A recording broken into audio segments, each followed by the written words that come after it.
My mom thought she could replace my father with her creepy new boyfriend and make me call him dad, but she didn't realize I still had contact with my actual dad. I was 13 when my mother got engaged to Brandon. Dad had been convicted for manslaughter 5 months ago. He called someone at the bar, but he wasn't even drinking. I was there with him. He went into the bathroom, then came out minutes later looking panicked and covered in blood. He shouted for someone to call the police, and they arrived quickly. But then without saying much, they put him in handcuffs and took him away. The next time I saw him was behind bars. It never made much sense though. Dad never had a violent bone in his body. He swore he didn't do it. And the way Mom acted after his conviction made me even more suspicious. She brought home Brandon instantly. On day 1, she said he was my new dad since the other one was clearly a monster, and told me that my dad was a killer who I needed to distance from for my own safety. I wasn't sure what to believe at first, but when 5 months later my mom announced to me that they were engaged and I needed to start calling Brandon daddy, I became quite convinced of Dad's innocence. Around this time is also when it started. Brandon got comfortable. He began staring at me while eating slowly, saying things like, "You're growing up so fast, becoming such a pretty young woman." The worst part was my mom thought it was sweet. Even when I told my mom for the first time that Brandon made my skin crawl, she told me I was dramatic. She must have told him what I said though, because that night while she slept, Brandon came into my room, and he grabbed my wrist hard enough to leave marks and said, "You know what happens to naughty girls who snitch." I was terrified, but I knew I couldn't trust my mom by telling her, so I kept it a secret. I also started keeping a different secret around this time. I started writing letters to Dad. I'd hide them between my textbook pages and mail them from my friend's house after school. Dad would write back through the prison email system to an account I created without Mom knowing. Things got really bad one specific Thursday though. I came home from school one day to find out Mom had changed my last name on all school records to Brandon's without telling me. "You'll thank me when you're older," she said. That night Brandon came into my room to celebrate being a real family now, and sat on my bed. He put his hand on my thigh and said I should be grateful to have a dad who cares.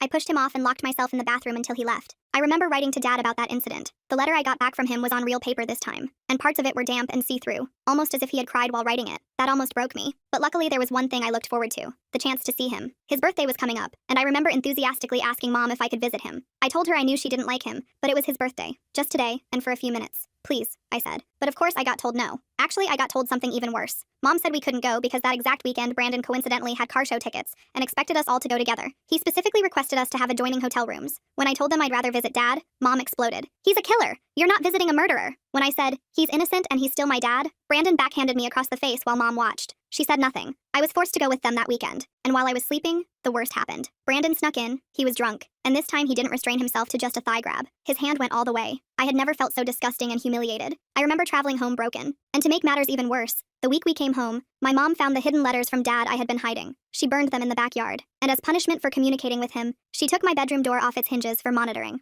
Of course, Brandon took this as an opportunity. He would stand in the doorway at night watching me sleep. I remember that was a real breaking point of mine. I remember sneaking off into the school library past hours the next day to email DDA. I must have sent an hour-long email that made no sense because I just rambled about everything. I didn't know what I expected, if I even wanted anything because I was so numb. But then 2 weeks later, I got a reply from him. It was lengthy, super lengthy, telling me all the right things and how everything was going to be okay. But there was one thing that stuck out. "Did you check where I said?" I became confused. Check where? I started going through every single email he had ever sent me, and that's when I found it. In one of the more recent emails, Dad had told me to go up to the attic and behind the radiator. I remember reading that email the day after asking my mom if I could go visit him. I think I was too heartbroken to read thoroughly, and somehow missed it. Either way, I made a big-time mental note of what Dad said, and waited until Mom and Brandon went on date night. That happened next week. My hands shook climbing into the attic with a flashlight, and behind the radiator, I found a plastic-wrapped journal. I opened it to the marked page Dad told me to. It was dated weeks before Dad's arrest, and in Dad's handwriting it said, "It's been a few weeks since I caught Lauren and Brandon sneaking off into the bar. I don't know how to confront her." I was shocked, taken aback, and that's when I heard the sound of a car pulling into the driveway that made my blood run cold. They were back early. The restaurant must have been too crowded, or maybe they'd had a fight. I could hear car doors slamming and Mom's heels clicking on the walkway.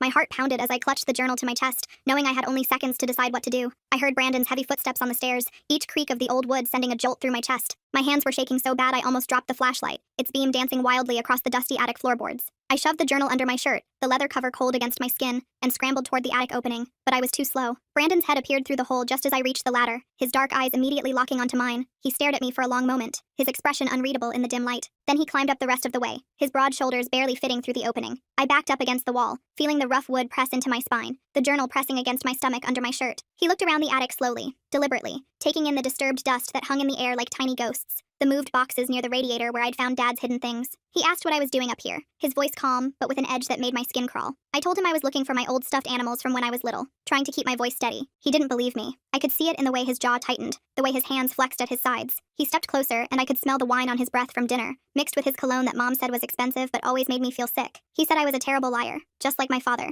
The words hit me like a slap. Then he grabbed my arm, his fingers digging in hard enough to bruise, and yanked me toward the ladder. I had to use my other hand to keep the journal from falling out of my shirt, pressing it tight against my body. Mom was waiting at the bottom of the ladder, her arms crossed and foot tapping impatiently. She looked annoyed, asking why I was sneaking around like some kind of thief in my own house. Brandon told her I was probably hiding something, his hand still gripping my arm possessively. He suggested they search my room, and I saw a flash of something dark in his eyes. I panicked and said I just wanted to find my old teddy bear because I couldn't sleep without my door. The words tumbled out too fast, too desperate. Mom rolled her eyes but seemed to buy it, probably because she was tired and didn't want to deal with more drama. That night I waited until I heard them both snoring, Brandon's deep rumble mixing with Mom's softer breathing. The house settled into its nighttime creaks and groans as I carefully hid the journal inside my pillowcase, feeling the corners dig into my cheek when I lay down. I couldn't risk reading more with Brandon checking on me every hour, his shadow appearing in my doorway like clockwork. The next morning was Saturday. Mom made pancakes like nothing had happened, humming off-key to some song on the radio. The normalcy of it made my stomach turn. Brandon kept staring at me across the table, his eyes following every movement as I pushed food around my plate. I excused myself to use the bathroom and took the journal with me, hiding it in the tank of the toilet wrapped in a plastic bag I found under the sink. The water was cold on my arms as I carefully placed it inside. At school on Monday, I snuck into the computer lab during lunch, telling my friends I had to finish an assignment. The room was empty except for the hum of old computers and the tick of the wall clock. I started taking photos of each page of the journal with my phone, angling it to avoid the glare from the fluorescent lights. My hands were still shaking, making some photos blurry. The entries went back years, Dad's familiar handwriting becoming more frantic as time went on. Dad wrote about his suspicions, about seeing Brandon's car at weird hours parked down the street, about Mom acting strange and distant. One entry mentioned finding a receipt for a motel in Mom's purse when he was looking for gum. Another talked about Brandon showing up at the bar during Dad's shifts, always watching from a corner booth, always lurking like a predator studying its prey. I uploaded everything to a cloud account I made with a fake name, my heart pounding as the progress bar slowly filled. Then I deleted the photos from my phone, checking twice to make sure they were really gone. I knew Brandon might check it. He'd been going through my things more lately. When I got home that day, he was waiting in my room, sitting on my bed like he owned the place. He'd gone through everything. My drawers were dumped out, clothes scattered across the floor like fallen leaves. My mattress was flipped, the box spring exposed. Even my old jewelry box was emptied, cheap necklaces and friendship bracelets tangled together. He asked where it was, his voice dangerously quiet. I played dumb, asking what he was talking about, trying to look confused instead of terrified. He grabbed my shoulders and shook me hard, my teeth clicking together. He said he knew I found something in the attic, that he wasn't stupid. Mom came home then, her keys jingling as she called out hello. She asked what was going on, surveying the destruction of my room with raised eyebrows. Brandon smoothly lied, his entire demeanor changing in an instant. He said he was helping me reorganize my messy room, that I'd asked for his help. He even smiled, that fake smile that never reached his eyes. She believed him like always, probably because it was easier than asking questions. That night at dinner, Brandon announced they were moving up the wedding. Instead of next year, it would be next month. He said he couldn't wait any longer to make our family official. Mom squealed with excitement, clapping her hands like a child. I felt sick, the chicken on my plate suddenly looking gray and unappetizing. Over the next few weeks, Brandon watched me constantly. He installed a camera in the hallway pointing at where my door used to be, the red light blinking at me like an evil eye. He started driving me to and from school, no more bus with my friends. He'd wait in the parking lot, engine running, watching everyone who talked to me. He took my phone at night, placing it on his nightstand where I couldn't reach it. But I kept working during the day. I printed pages from the journal at school and hid them in my locker, taping them behind old textbooks. I needed help but didn't know who to trust. My teachers seemed oblivious. My friends wouldn't understand. Then I remembered Uncle Henry. He was Dad's best friend since high school, the kind of guy who showed up to help without being asked. They'd been inseparable until Dad's arrest. Mom had banned him from contacting us after that, saying he was a bad influence, that he enabled Dad's violent tendencies. But I knew that was a lie. Uncle Henry was a good man who smelled like sawdust, and always had butterscotch candies in his pocket. He worked construction, and had 3 kids of his own, twin boys and a little girl who called me her big cousin. I found his number in an old address book Mom had forgotten about in the kitchen junk drawer, buried under expired coupons and dead batteries. I called him from the payphone outside school during PE class, the metal cold against my ear. I told the teacher I felt sick and needed air, clutching my stomach for effect. Uncle Henry answered on the 3rd ring, his gruff voice softening when I said who I was.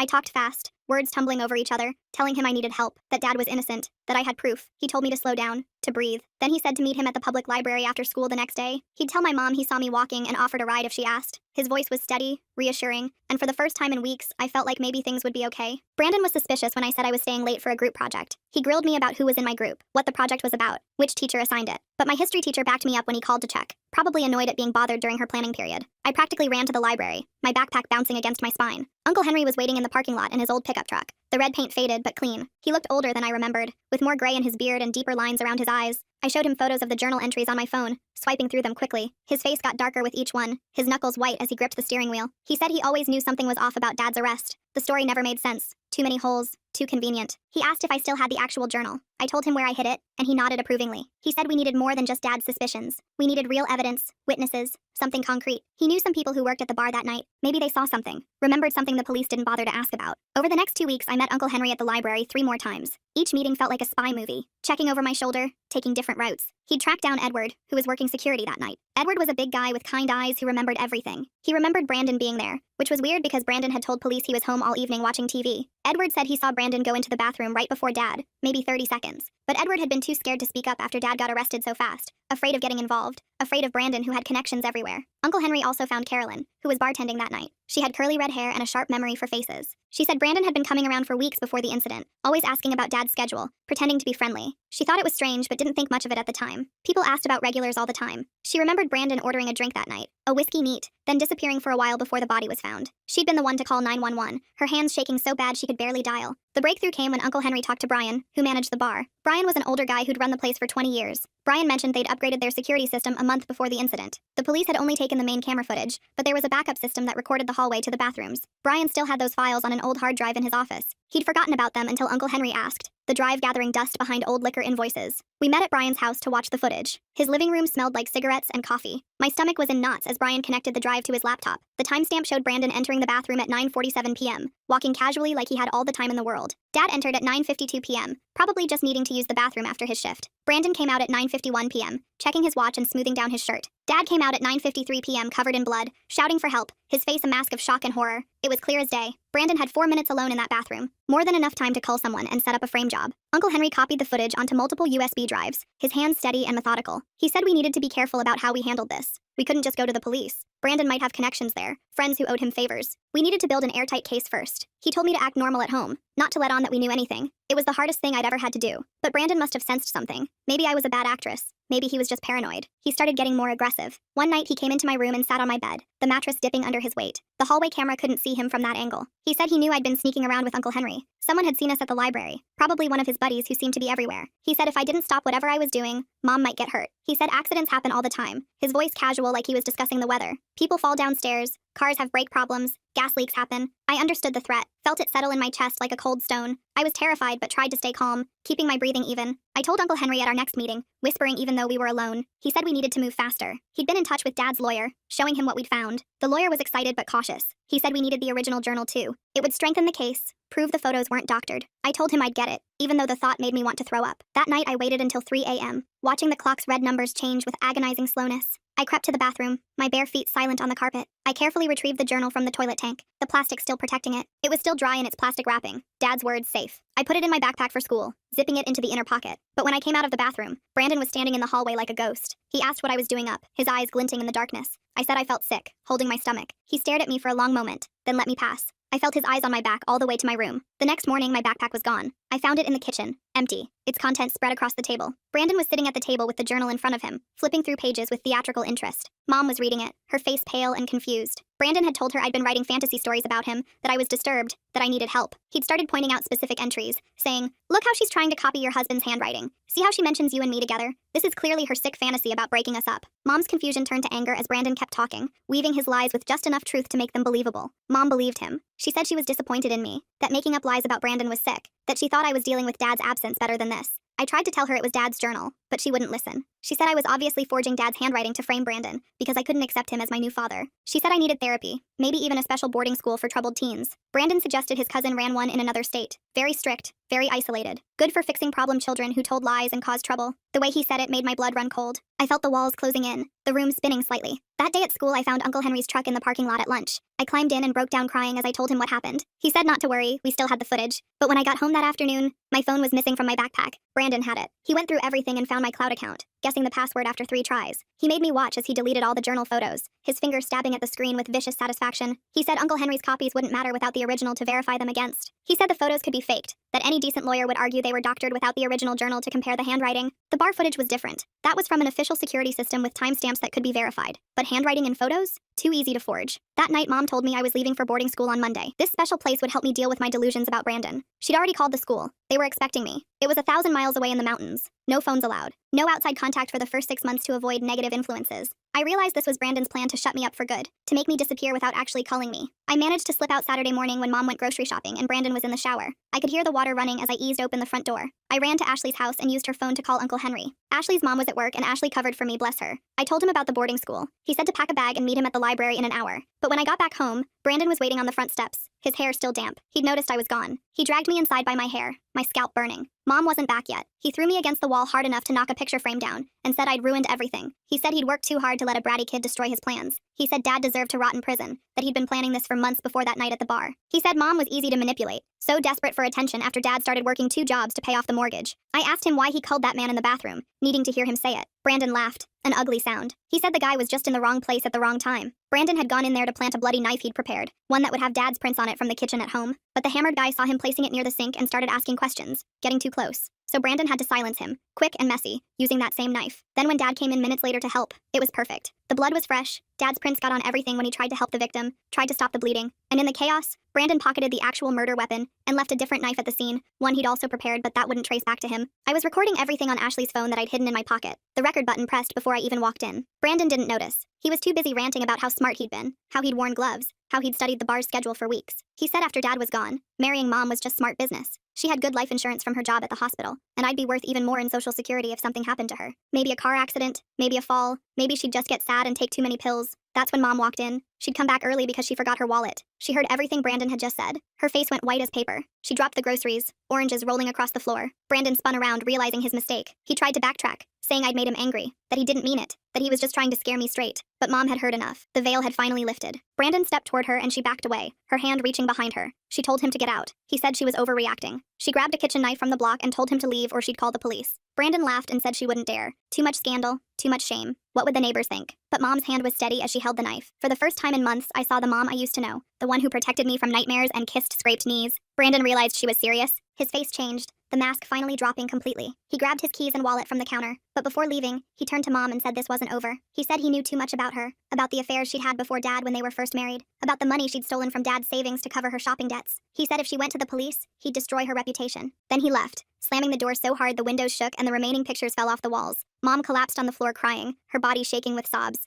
I sat next to her and showed her the recording on Ashley's phone. She listened to Brandon's confession again, her face crumbling more with each word. She kept saying she was sorry, that she'd been so stupid, that she'd failed me and Dad both. I told her we needed to call the police now, but she was scared of Brandon's threats, scared of losing everything. I called Uncle Henry instead. He came over within minutes with the bar footage on a USB drive. We sat Mom down at the kitchen table and showed her everything. The journal entries I'd saved screenshots of, the security footage showing Brandon's movements, the witness statements he'd collected and had notarized. Mom threw up when she realized she'd been sleeping next to Dad's killer for months, that she'd been planning a wedding with him. She finally agreed to call the police. 2 detectives came to take our statements. They were professional but kind, offering Mom tissues and speaking gently to me. They listened to the recording of Brandon's confession multiple times. They watched the bar footage on our laptop. They took the journal as evidence, handling it carefully with gloved hands. One detective said they'd been having doubts about Dad's case anyway. The forensics had never quite added up, but the pressure to close the case had been intense. Brandon's confession filled in all the gaps. They put out an arrest warrant for Brandon that night, but he'd disappeared. His apartment was empty, cleaned out in a hurry. His car was gone. The police said not to worry, they'd find him. They put a patrol car outside our house just in case. Mom and I didn't sleep that night. We pushed the couch against the front door and sat in the living room with all the lights on, jumping at every sound. The next morning, Uncle Henry called. He'd heard from his construction buddies that Brandon had been spotted at a motel 2 towns over,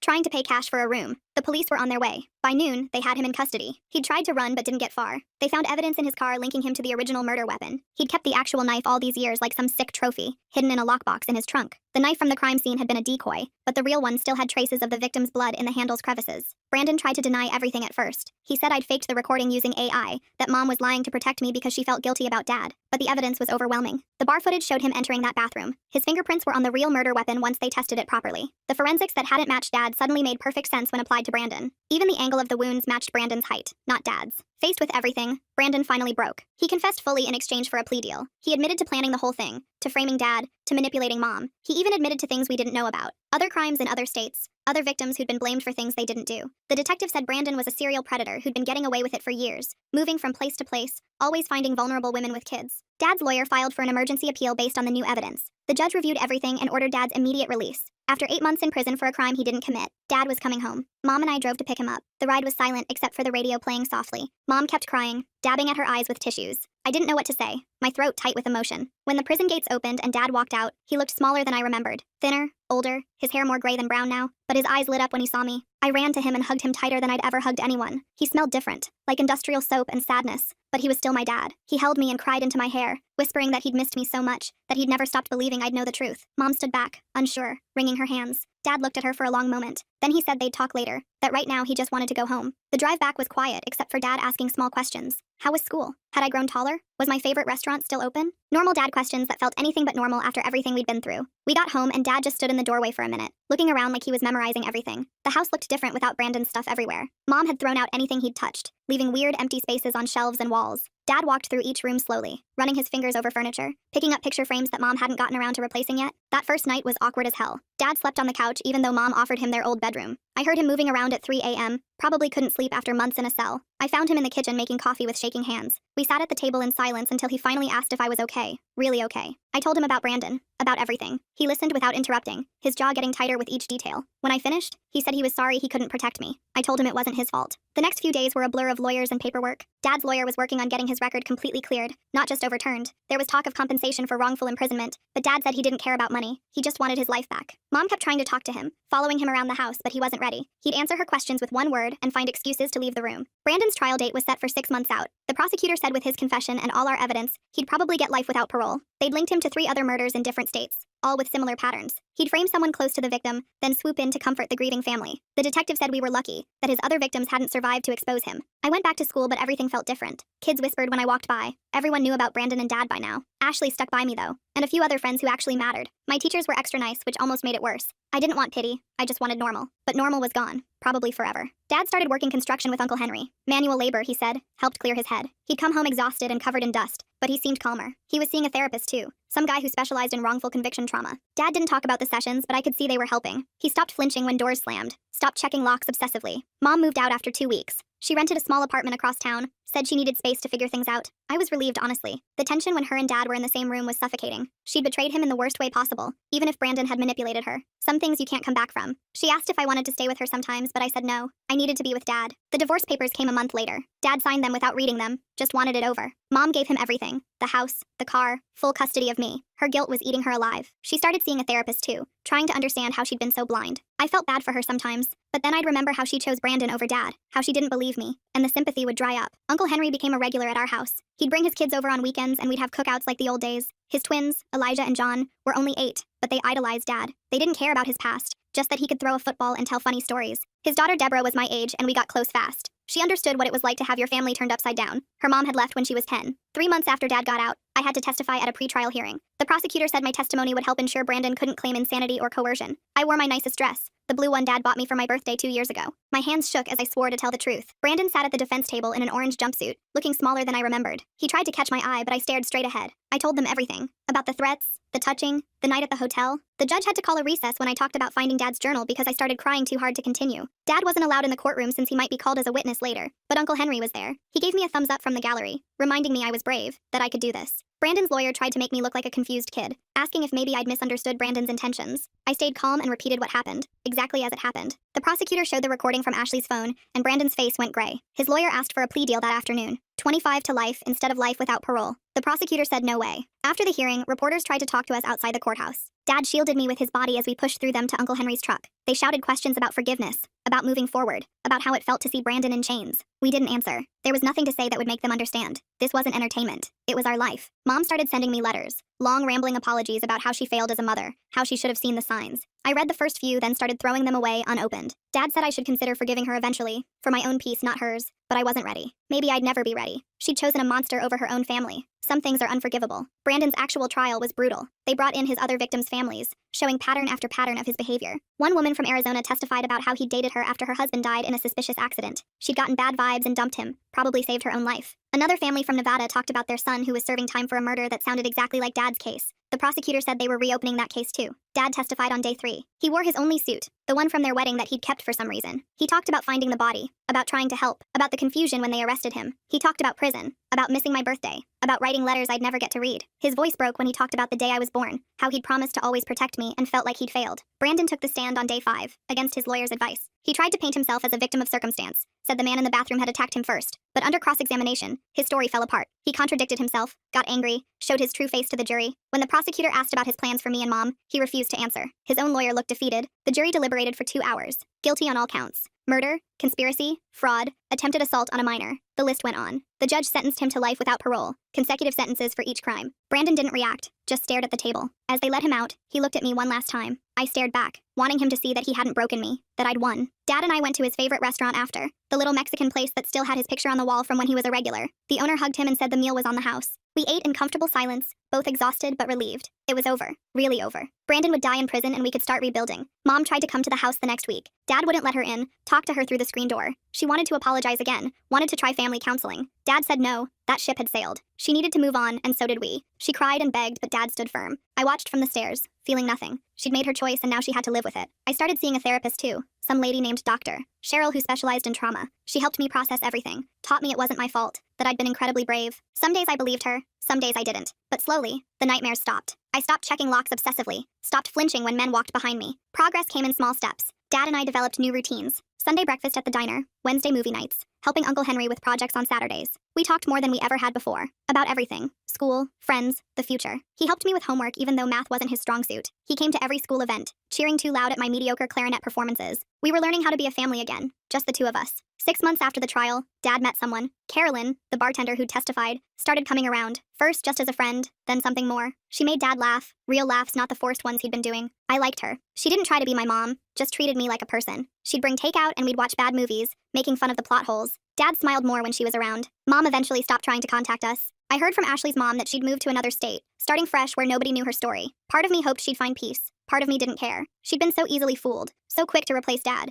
Maybe Brandon had seen that weakness in her from the start. Maybe that's why he'd picked our family to destroy. A year after everything, Dad got a settlement from the state for wrongful imprisonment. Not millions, but enough to pay off the house and put money away for my college. He bought a new truck, took a vacation to the mountains, finally started living again. He kept working construction though, said he liked the honesty of it. You either built something right, or you didn't. No room for lies or manipulation. I turned 15 that spring. Dad threw me a big party, probably overcompensating for the birthdays he'd missed. Uncle Henry's family came. Carolyn was there. Even some kids from school showed up. We had a bounce house, which was ridiculous for teenagers, but nobody complained. Dad grilled burgers and told embarrassing stories about when I was little. For a few hours, we felt like a normal family having a normal party. That night, after everyone left, Dad and I cleaned up the yard in comfortable silence. He thanked me for believing in him, for never giving up. I told him I always knew he was innocent, that he wasn't capable of hurting anyone. He hugged me tight and said I'd saved his life. We both cried a little, but it was the good kind of tears. The healing kind. Life went on. I made honor roll, started dating a nice guy named Rory from my chemistry class. Dad threatened to clean his shotgun when Rory came over, but he was joking, mostly. Carolyn moved in after a year, bringing her cat Mr. Whiskers, who immediately claimed Dad's chair. We became a weird little family, built on shared trauma but held together by choice and love. Brandon died in prison 2 years later. Heart attack, the letter said. He was 43. I felt nothing when I read it, just closed the letter and went back to my homework. Dad asked if I was okay, and I said yeah, I really was. Brandon had been dead to me since the day they sentenced him. His actual death was just paperwork, nothing more. Mom sent a card for my 18th birthday. Just signed it, Love Mom, with no return address. I kept it for some reason, tucked in my desk drawer with other things I couldn't quite throw away. Dad said maybe someday I'd want to find her, make peace. Maybe he was right. Or maybe some bridges were meant to stay burned. Time would tell. I got into college on a full scholarship, planning to study criminal justice. Maybe become a lawyer, help other families torn apart by lies. Dad cried at graduation, embarrassing me in front of everyone. Carolyn took a million pictures while Uncle Henry's family cheered from the bleachers. My chosen family, the one that stood by me when everything fell apart. The night before I left for college, Dad and I sat on the porch swing, watching fireflies. He told me he was proud of me, that I'd become an amazing young woman despite everything. I told him I loved him, that he was the best dad anyone could ask for. We sat in comfortable silence. No need for more words. We'd survived the worst thing imaginable and came out stronger. That was enough. Looking back now, I sometimes wonder what would have happened if I hadn't found Dad's journal that night. If Brandon had succeeded in sending me away, if Mom had married him, if Dad had died in prison believing nobody cared. But I did find it. I did fight back. And sometimes that's all you can do. Fight for the truth and hope someone listens. In our case, they finally did.